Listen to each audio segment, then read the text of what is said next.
सत्संगत्वे निस्संगत्वं निस्संगत्वे निर्मोहत्वं निर्मोहत्वे निश्चलतत्वं निश्चलतत्वे जीवन्मुक्तिः पुनरपि जननं पुनरपि मरणं पुनरपि जननी जठरे शयनम् इह संसारे बहुदुस्तारे कृपया पारे पाहि मुरा।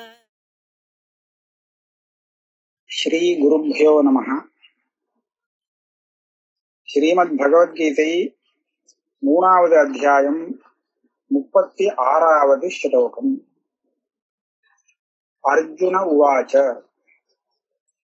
अथ केन प्रयुक्तोऽयं पापं चरति पूरुषः अनिच्छन्नपि वार्ष्णेय बलादिव नियोजितः.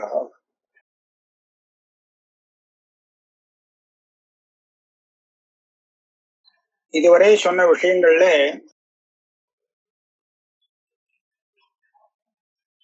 கர்மானுஷ்டானம் பண்ணணுங்கிறது முன்னாடி சொன்னது, கர்மயோகத்தை அனுஷ்டானம் பண்ணணும் அப்படின்னு. அதுக்கப்புறம் சொன்னது நமக்கு விஷயத்துல கொண்டு போய் மனசை இழுக்கக்கூடிய ஒரு பெரிய தோஷம் ஒண்ணு இருக்கு. அதாவது அது என்னதுன்னா ராகமும் துவேஷமும். இது எப்படி உண்டாகிறதுன்னு கேட்டா, தியாயத்தோ விஷயான் பும்சஹா சங்கஸ்தேஷு உபஜாயதே சங்காத் சஞ்சாயதே காமஹ காமாத் क्रोधोऽभिजायते क्रोधात् भवति सम्मोहः सम्मोहात् ஸ்மிருதி விப்ரமஹ ஸ்மிருதி பிரம்சாத் புத்திநாசா புத்திநாசாத் புனஷ்யதி முன்னாடி சொன்னார்.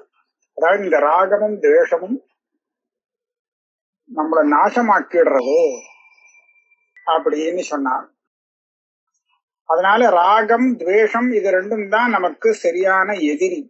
நமக்கு எதிரி வேற எங்கேயும் இல்லை, வெளியில இல்லை, கூடவே இருந்துட்டு. ராகமும் துவேஷமும் தான் நமக்கு சரியான எதிரி அப்படிங்கறத சொன்னார். இத கேட்ட உடனே இதெல்லாம் விக்ஷிப்தமா கேட்டிருக்கானா அர்ஜுனன். நிஷ்கிருஷ்டமா மறுபடியும் ஒரு தடவை சொல்லணும் கிருஷ்ணர் வாயாலே அப்படின்னு ஆசைப்படுறான். அதுக்காக ஒரு கேள்வியை கேட்கிறாங்க. ஏன்னா நிஷ்கிருஷ்டமா அவர் சொல்லிட்டாருன்னா, இதுதான் அது அப்படின்னு சொல்லிட்டாருன்னா, உடனே அதை கண்டுபிடிச்சு அதை நிவர்த்தி பண்ணிக்கிறதுக்கு நாம உபாயம் பண்ணலாம் அப்படின்னு அபிப்பிராயம். இந்த அபிப்பிராயத்துல அவன் கேள்வி கேட்கிறான். அர்ஜுனஹா உவாச்ச, அர்ஜுனன் கேட்கிறான். அத கேன பிரயுக்தோயம் பாபஞ்சரதி பூருஷா. மனுஷன் பாபத்தெல்லாம் அனுஷ்டானம் பண்றான். எதுக்காக பாபம் பண்றான் அவன்? சில சமயம் வேண்டாம், அப்படி பண்ண வேண்டாம்னு கூட தோணும், இருந்தாலும் கடைசியில பண்ணிடுவான். அப்ப என்ன ஆறுதுன்னு சொன்னா, இவன் வேண்டாம்னு நினைச்சாலும் அந்த பாபத்தை செய்யும்படியா நேர்ந்து போயிடுறது. அப்போ அர்ஜுனன் கேக்குறான், யாரோ அல்லது ஏதோ ஒரு காரணம் இவனை பலாத்காரமாக செய்ய வைக்கிறது, தப்பான காரியத்தை செய்ய வைக்கிறது. இவன் பண்ணணும்னு பாவம் நினைக்கிற, ஆனாலும் அது செய்யும்படியா நேர்ந்து போகுது. அப்ப அந்த காரணம் எது? எந்த ஒரு காரணத்தினாலே மனிதன் தப்பான காரியத்தை செய்கிறான்? தப்பான காரியத்தை செய்ய தூண்டும் காரணம் எது? அது எப்பேற்பட்ட காரணம்னு சொன்னா, பலாத்காரமா இவனை கொண்டு போய் தள்ளிடுறது. இவன் வேண்டாம் வேண்டாம்னு நினைச்சாலும் அதை பண்ணியே ஆகும்படியா பண்ணும்படியா நேர்ந்து போறது. அப்ப யாரோ பலாத்காரேன இவனை அந்த மாதிரி காரியத்தை செய்ய வைக்கிறார் அப்படின்னா அந்த மாதிரி செய்விக்கக்கூடிய ஹேது காரணம் எது அப்படின்னு கேட்கிறான். அத கேன பிரயுக்தோயம் பாபம் சரதி பௌருஷா, எதனால தூண்டப்பட்டு புருஷனா மனுஷன் பாபம் கர்ம ஆச்சரதி, பாபத்தை கொடுக்கக்கூடிய காரியங்களை செய்கிறான். அதுலயும் சில சமயம் அவனுக்கு தெரியாம செய்யறாங்கிறது கூட இல்ல, தெரிஞ்சே செஞ்சு விடுறான். அனிச்சன் அப்பி, இது தப்பாச்சுன்னு தெரியறது, செய்யாம இருந்தா நல்லதுங்கிறதும் தெரியறது, இருந்தாலும் செய்ய முடியாது. ஆசைப்படல, ஆசைப்படாட்டாலும் செய்ய முடியாது. அனிச்சன் அப்பி வார்ஷ்ணே பலாத்து நியோஜித இவன், யாரோ ஒருத்தன் பலாத்காரமா செய்யறியா இல்லையா, இல்லைன்னா விடமாட்டேன் அப்படின்னு சொல்லி மிரட்டி அவனை அந்த பாபகர்மாவை செய்ய வைக்கிறாமா, வச்சா எப்படி செய்வனோ அந்த மாதிரி செஞ்சு விடுறானே. அப்படின்னா அந்த காரணம் எது, தப்பான காரியத்துல பிரவருத்திக்கு ஹேது எது அப்படின்னு கேட்டான். ஸ்ரீ பகவான் வாச்ச, இந்த கேள்விக்கு அர்த்தம் உண்டானா அர்த்தம் உண்டு.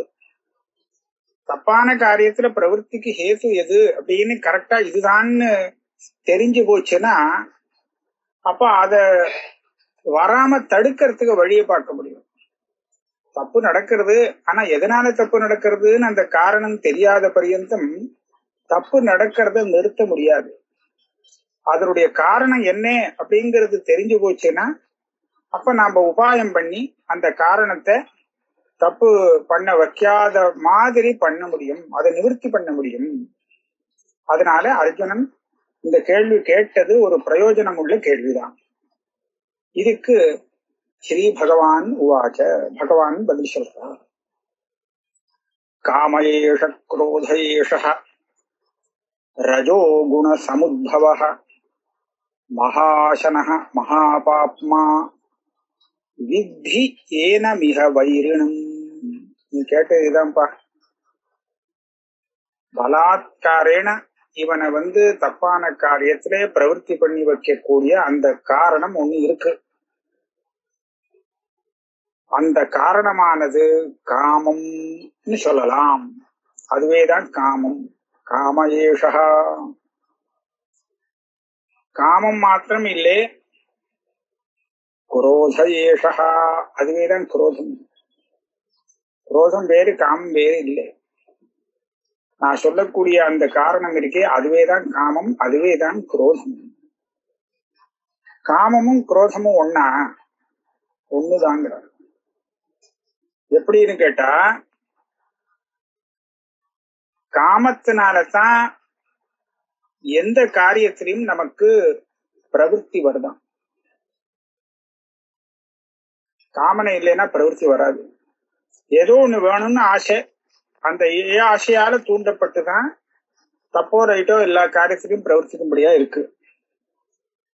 அதனால இந்த காமம் பிரவருத்தி ஹேத்து அப்படின்னு சொன்னா நம்ம மனசுல வாங்கிக்கலாம். இதே காமந்தான் குரோதம்னு இன்னொரு அவதாரத்தை எடுக்கிறது. எப்போன்னு கேட்டா, இவன் ஆசைப்பட்டு ஒரு காரியத்தை பண்ணிட்டு இருக்கும்போது யாராவது இடைஞ்சல் பண்ணானா அந்த காமம் அவன் மேல குரோதமா மாறி போகும். அதனால குரோதங்கிறதும் இதேதான். இல்லைன்னா குரோதமே வராது. நம்ம நல்லா யோசிச்சு பார்க்கலாம், ஒருத்தர் மேல ஏன் குரோதம் வருது அப்படின்னு கேட்டா, அவ இப்படி இருக்கணும் அப்படி இருக்கணும்னு நம்ம ஆசைப்படுறோம். ஆனா நம்ம ஆசைக்கு விபரீதமா அவ நடந்துக்கிறான், நம்ம நினைக்கிற மாதிரி இருக்க மாட்டேங்கிறான். அப்ப நமக்கு அவ மேல குரோதம் வந்துடுறது. அதாவது நம்ம காமனை இவ இப்படி இருக்கணும்னு நம்ம ஏற்கனவே மனசுல நினைச்சுக்கிறோம். அப்படி இல்லைன்னு சொன்னா அந்த காமனை தான் பிரதிகதமாயி குரோதமாக மாறுகிறது. இத நம்ம அனுபவபூர்வகமா பார்க்கலாம். குரோதம் வந்த இடத்துல எல்லாம் நாமளே பரிசீலனை பண்ணி பார்த்துக்கலாம். ஏன் இப்படி குரோதம் ஆயிடுச்சு? ஓஹோ, இவர் இப்படி இருக்கணும்னு நான் மேல ஆசைப்பட்டிருக்கேன், அந்த ஆசை நடக்கல, அதான் கோபமாயிடுச்சு அப்படின்னு.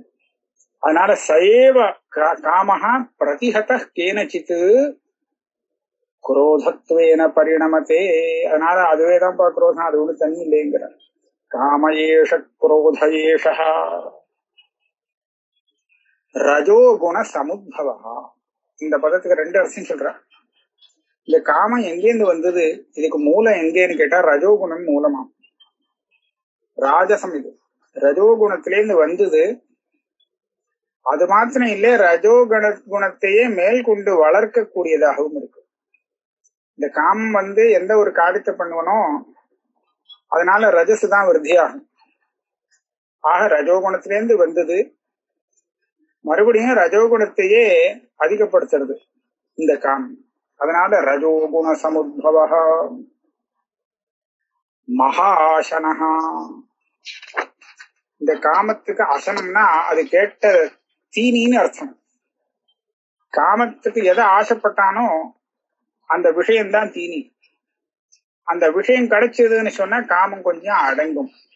இன்னைக்கு ஆசை எனக்கு தீர்ந்தது, இன்னைக்குதான் ஆசை பூர்த்தியாச்சு, நான் நினைச்சதெல்லாம் நடந்து போச்சு, கிடைச்சு போச்சு அப்படின்னு சொல்றானோ இல்லையா. அப்ப எது ஆசைப்பட்டானோ அந்த விஷயம்தான் அந்த காமத்துக்கு தீனி. ஆனா இந்த தீனி போட்டு மாளாதுங்கிறாரு மகாசனஹா. ஒரு தீனி போட்டு முடிச்சாக்கா இன்னொன்னு புதுசா ஒரு காமம் கிளம்பும். அதனாலே இதுக்கு ஆசைப்பட்ட விஷயத்தெல்லாம் ஒன்னா சிரமப்பட்டு கொடுத்து இத ஒரு நாளைக்கு இல்லாம பண்ணிடலாம்னா முடியவே முடியாது. மகத் அசனம் அஸ்ய மகாசனஹா. ஆசைப்பட்டதெல்லாம் வரிசையா கிடைச்சுட்டே இருந்தது அப்படின்னு சொன்னா அப்புறம் ஆசையே வராது அப்படின்னு நினைச்சுக்கவே வேண்டாம். திரும்பி வந்துடும், வேற திரும்பி வரும். அதனால மகாசனா நிறைய பேர் கொடுக்கணும், கொடுத்தாலும் போகாது, முடியாது. மகா பாப்பமா, இதுக்கு மகா பாபம். ஏன்னா நேரு வழியில ஆசைப்பட்ட விஷயத்தை அடைய முடியல அப்படின்னு சொன்னா உடனே தப்பான வழியில இந்த காமம் அவனை பிரவர்த்திக்க வைக்கும், பெரிய பாப்பங்கள் எல்லாம் செய்ய வைக்கும்.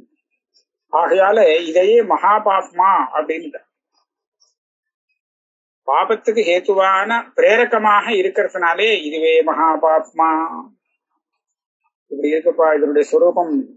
ஆகையால வித்தேனமிக வைரினம், மனுஷ குலத்துக்கே இந்த காமங்கிறது ஒரு சத்ருங்கிறத புரிந்து கொள். வித்தி ஏனம் காமம் மிக சம்சாரே வைரினம். இந்த உலோகத்துல இருக்கிறவனுக்கு முதல் வைரி சத்ரு காமந்தான். எல்லாருக்கும் சத்ருவா இது? எல்லாருக்குமே சத்ருதான். ஆனா சில பேருக்கு சத்ருன்னு தெரியும், சில பேருக்கு தெரியாது. சத்ரு சில சமயம் மறைஞ்சிருப்பான், சத்ருதான். ஆனா எப்படி காண்பிச்சுப்பான்னு சொன்னா பெரிய சுகருத்து மாதிரி வேஷம் போடுவான். அந்த ஆள் பாவம் இவனை சுகருத்து பரமமித்திரம் அப்படின்னு நினைச்சுட்டு இவனை ஆப்தனாக நினைச்சு இவங்கிட்ட எல்லாம் சொல்லி ஏமாந்து போவான். இப்படியே சத்ரு உண்டு. இந்த காமம் இருக்கே இந்த மாதிரி சத்ரு.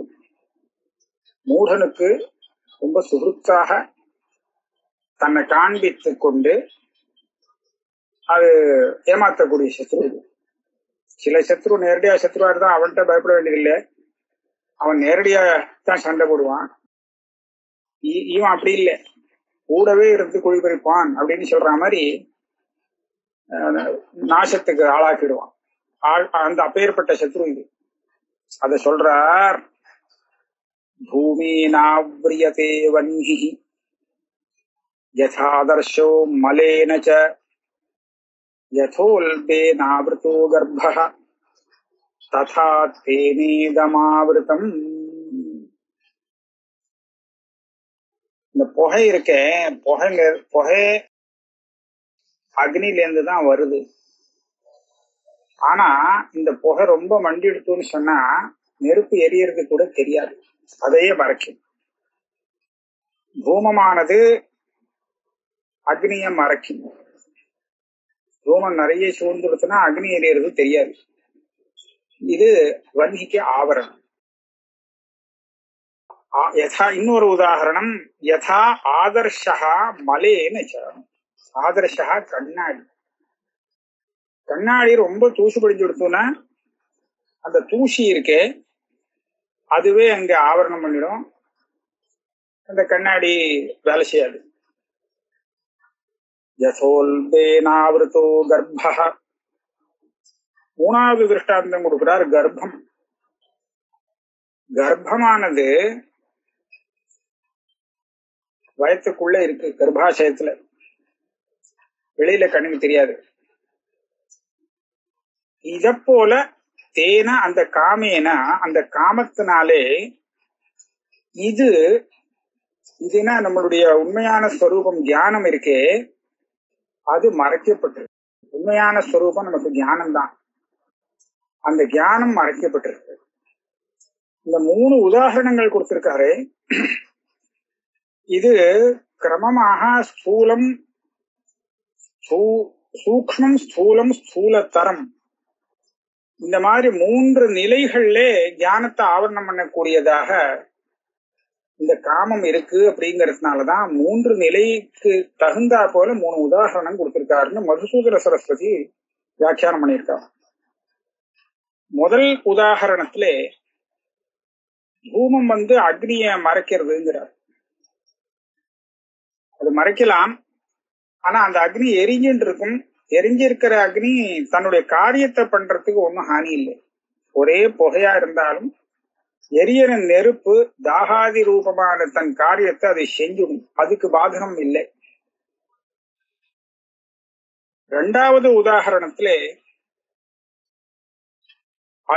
அழுக்கு தூசி கண்ணாடிய மறைச்சது அப்படின்னு சொன்னா, அப்ப நம்ம மூஞ்சி அதுல பார்க்க முடியாது. அப்ப கண்ணாடி என்ன காரியத்தை பண்ணணும்? நம்ம மூஞ்சியை நமக்கு காண்பிக்கணுமோ இல்லையோ, அந்த காரியத்தை செய்ய முடியாது.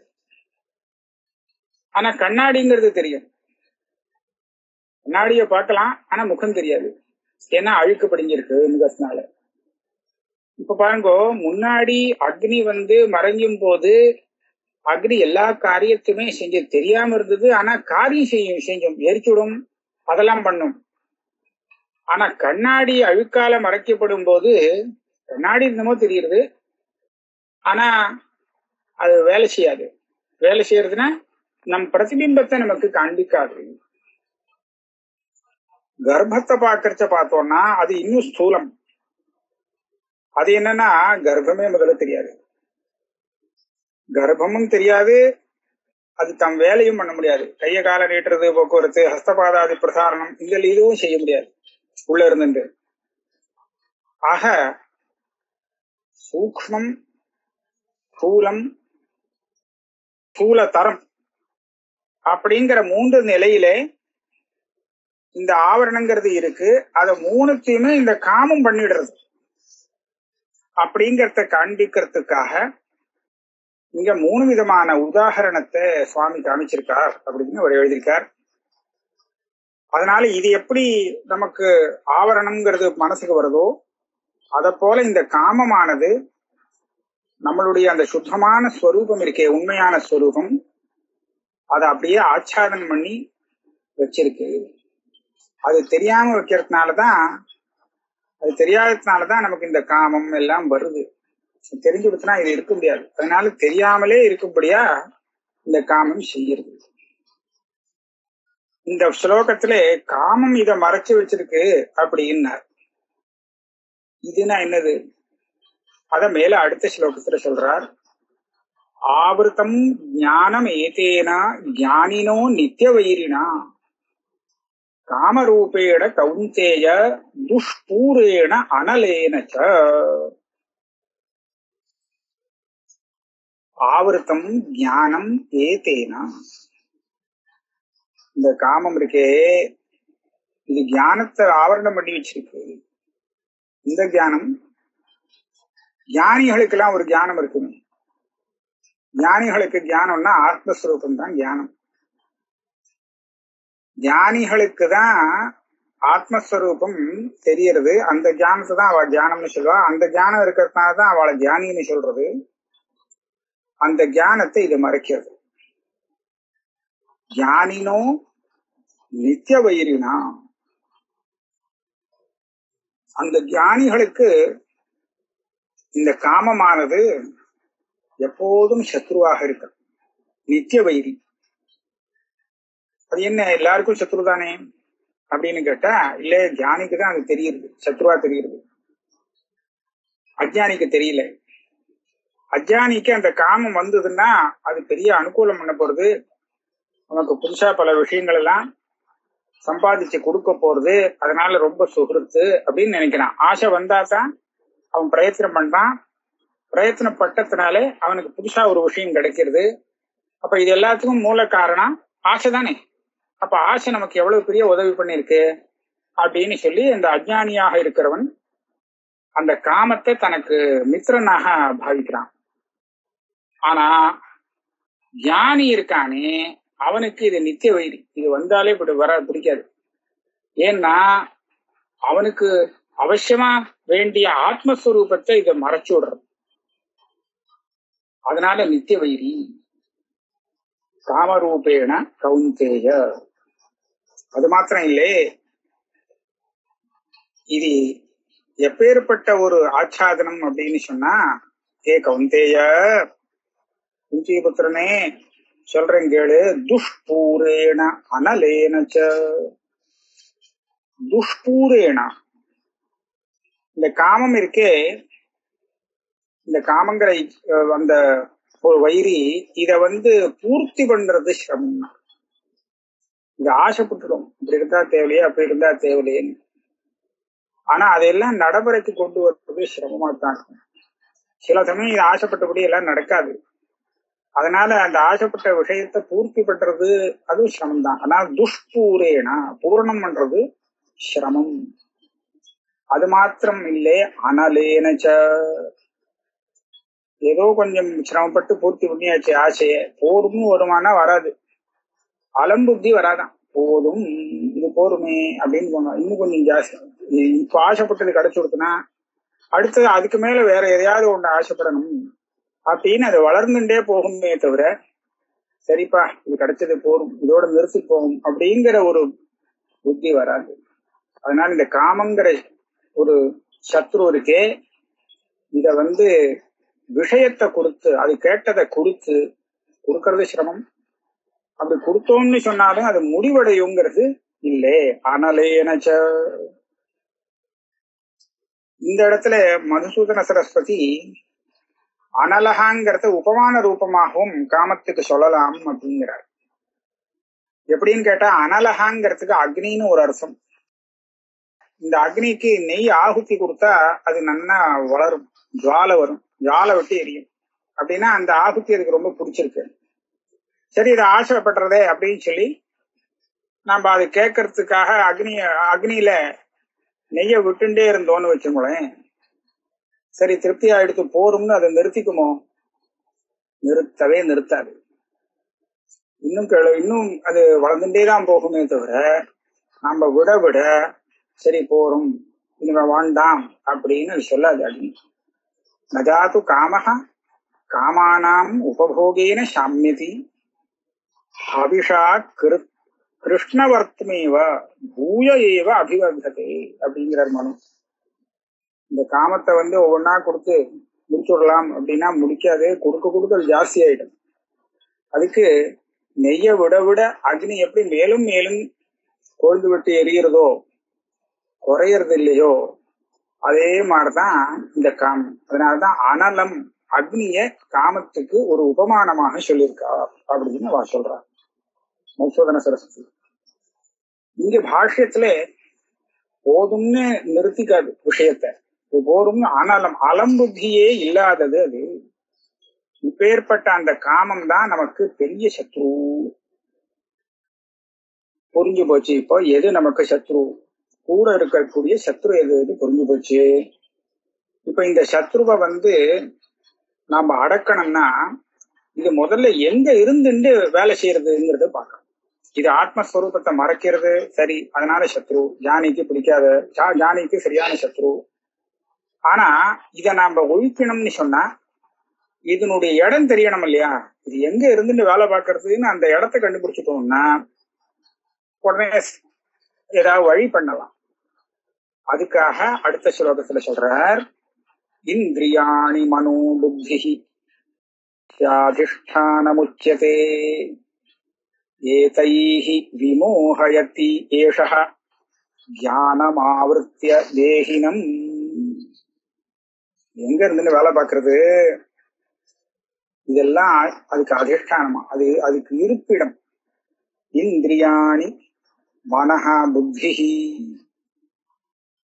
இந்திரியங்களும் மனசும் புத்தியும் இந்த காமத்துக்கு அதிஷ்டானம், இருப்பிடம் அப்படின்னு சொல்லுவா. அப்படின்னா என்னது? காமம் என்ன இந்திரியங்கள்ல இருக்கா அப்படின்னு கேட்டா,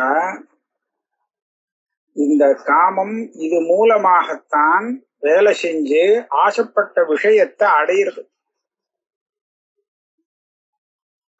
இந்திரியங்கள்னால எதை நாம பார்க்கிறோமோ, கேட்கிறோமோ, அறியறோமோ, அந்த விஷயத்துல தானே இந்த காமம் நமக்கு ஏற்படுறது.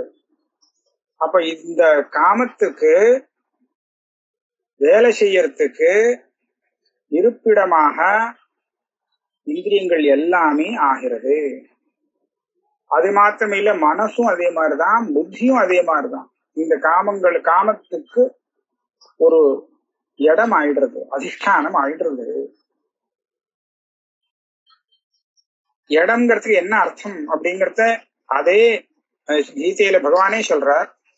ஏதைர் விமோஹயதி ஏஷஹா ஏஷஹா காமஹா விமோஹயதி. பல தினசா இந்த ஆசாமிய மோகிக்கும்படியா செய்யறது, முட்டாளாக்குறது. விமோகயத்தினா விவிதம் மோகயத்தி. அங்கங்கே அந்த இந்திரியங்கள்னால என்ன தெரியறதோ அதுல எல்லாம் ஆசை வந்து அந்தந்த விஷயங்கள்ல இவனை இழுத்து, அதுதான் நமக்கு பரம புருஷார்த்தம் அப்படின்னு நினைச்சுட்டு இவன் வேலை செய்ய முடியா பண்ணி, அதுக்காக வேலை செய்ய முடியா பண்றதோ இல்லையோ, இதுதான் இவனை ரொம்ப ரொம்ப முட்டாளாக்குறது. விவிதம் மோகயதி ஏஷா காம. இது எல்லாத்துக்கும் விமோகயத்தினா தப்பான ஒரு ஞானத்தை ஏற்படுத்தி அதுல பிரவருத்தி பண்றது இல்லையா. இந்த தப்பான ஞானம் ஏன் வருதுன்னா உண்மையை மறைச்சதுனால. இந்த காமம் இருக்கே, உண்மையை மறைச்சுதான் தப்பான ஞானத்தை ஏற்படுத்துறது. அப்ப எந்த உண்மையை மறைக்கிறது? ஏற்கனவே சொன்ன மாதிரி ஞானம் ஆவர்த்திய தேகினம் விமோகயதி. இவருடைய ஆத்மஸ்வரூபம் இருக்கே, சுத்த சைத்தன்ய ஸ்வரூபம், இதை இவனுக்கு தெரிய விடாம பண்ணிடுறது, மறைச்சுடுறது. மறைச்சு அப்புறம் வெளி விஷயங்கள்ல அங்க போனா நல்லா இருக்கும், இது என்ன இருக்கும்னா ஒவ்வொரு விஷயத்திலேயே ஆசையை ஏற்படுத்தி இந்த ஜீவாத்மாவை அதுல இழுக்கிறது. இழுத்து கொண்டு போய் அதை என்ன பண்ணுமோ அது பண்ணிடுறது, சம்சாரியாக்குறது. ஆகையாலே இந்த இந்திரியங்கள், மனசு, புத்தி இது எல்லாம் காமத்துக்கு இருப்பிடமாக இருக்கிறதுனாலே ஜாக்கிரதையா முமுட்சுவாக இருக்கிறவன் இந்த மனசு, புத்தி, இந்திரியங்கள் இத சரிபடுத்தி வச்சுட்டானே, ஆனால் அத காமம் வரத்துக்கு, காமத்துக்கு இருப்பிடமாக இதுகள் செயல்படாம இத ரட்சித்தானே ஆனால் காமத்தை ஜெயிக்க முடியும். அதுக்காக அது எங்க இருந்து வேலை செய்யறதுங்கிற இருப்பிடத்தை காண்பிக்கிறார். அடுத்த ஸ்லோகத்திலே அதோட பலம் சொல்றார். தஸ்மாத்வம் இந்திரியாண்யாதௌ நியம்ய பரதர்ஷப பாப்மானம் பிரஜஹி ஏனம் ஞான விஞ்ஞான நாசனம். பாரு, தஸ்மாத், இந்த மாதிரி இங்கெல்லாம் இருந்துட்டு இந்த காமங்கிறது நம்மளை ஏமாத்துறது அப்படிங்கிற காரணத்தினாலே நீ என்ன பண்ணனா, நான் சொன்னேனே இது எங்க இருந்துட்டு வேலை செய்யறதுன்னு, அந்த இந்திரியங்கள், மனசு, புத்தி இதை எல்லாத்தையும் முதல்ல நியமனம் பண்ணணும். தஸ்மாத் துவம், நீ என்ன செய்யணும்? இந்திரியாணி ஆதௌ நியம்ய, இந்த இந்திரியங்கள் எல்லாம் தனக்கு அதீனமாக்கி கொண்டு, நீ சொன்னபடி கேட்கணும், காமன் சொன்னபடி கேட்கப்படாது. அந்த மாதிரி தனக்கு அதை அதீனமாக்கிண்டு, ஹே பரதர்ஷபா பாப்மானம் பிரஜஹி, இந்த பாபம் இருக்கே காமம், பாபாச்சாரம், மகாசனோ மகாபாப்மா அப்படின்னு சொன்ன அந்த காமம் இருக்கே, இத தியாகம் செய்து விடு, இதுக்கு இடம் கொடுக்காதே. பாப்மானம் பிரஜஹி ஏனம், இந்த சத்ருக்கு இடம் கொடுக்காதப்பா. அது இங்க வந்து இடத்தை பிடிச்சுட்டு தானே உன்னை ஏமாத்துறது, மூடனாக்குறது. அதுக்கு இடமே கொடுக்காது. அப்ப அது என்ன பண்ணுவோம்னா ஒண்ணும் பண்ண முடியாது. அதனாலே பிரகிருதம் வைரினம் ஞான விஞ்ஞான நாசனம். இது உனக்கு ஞானத்தையும் வரவிடாது, விஞ்ஞானத்தையும் வரவிடாது. ஞானம்னா என்ன, விஞ்ஞானம்னா என்ன? சாஸ்திரத்தினால தெரிஞ்சுக்கிறதுக்கு ஞானம்னு பேரான். அதையும் சாஸ்திரம் பக்கமே திரும்ப விடாது, விஷயத்துக்கு பிடிச்சி இழுத்துட்டு போகும். அதனால சாஸ்திரம் படிக்க அவகாசம் இல்லாது பண்ணிடும். அதனால சாஸ்திரத்தினால வரக்கூடிய ஞானமும் வராது. சாஸ்திரத்தினால தெரிஞ்சின்ற விஷயத்தை தான் இவன் நன்னா மனனம் நிதித்தியாசனம் பண்ணி அனுபவிக்கணும். அது விஞ்ஞானம். அது தூரப்பட்டு சாமான்யமாவே தெரியாதுன்னு சொன்னா அதுக்கப்புறம் எங்கேருந்து அது அனுபவம், அபரோக்ஷமான அனுபவம் வர்றதுக்கு வழியே இல்லை. ஆக ஞானம் விஞ்ஞானம் இது ரெண்டும் இவனுக்கு ஸ்ரேயோ மார்க்கத்துல கொண்டு போய் சேர்க்கும். அந்த ஸ்ரேயோ மார்க்கத்தை போக விடாம தடுக்கக்கூடியதாக இருக்கு இந்த சத்ரு, காமங்கிற சத்ரு. இந்த ரெண்டு மார்க்கத்தையும் நாசம் பண்ணிவிடுறது, இவனை போக விடாம பண்ணிடுறது. அதனாலே முமுட்சுவாக இருக்கிறவன் இந்த காமத்துக்கு இடத்தை கொடுக்க கூடாது. அதனாலே இது எந்த இடத்துல எல்லாம் வந்து பிடிச்சுக்கிறதோ அந்த இடங்களெல்லாம் தனக்கு கட்டுப்படுத்தி வச்சுக்கணும். அந்த இடங்கள் என்ன? இந்திரியாணி மனோ புத்தி. இந்திரியங்கள் மனசு புத்தி இது எல்லாம் இவனுக்கு அடங்கி இருக்குமே ஆனால் காமத்துக்கு இடம் கொடுக்காது. அதனால வரக்கூடிய அனர்த்தத்தை தடுக்க முடியும். அதனால முதல்ல நீ பண்ண வேண்டிய காரியம் என்ன? இந்திரியம் மனசு புத்தி இதுகளை தனக்கு அதீனமாக்கி கொண்டு காமத்துக்கு இடம் கொடுக்காமல் இரு அப்படின்னு உபதேசம் பண்ணார். 41வது ஸ்லோகம் ஆயிடுச்சு. இதுக்கு அடுத்தது அடுத்த கிளாஸ்ல பார்ப்போம்.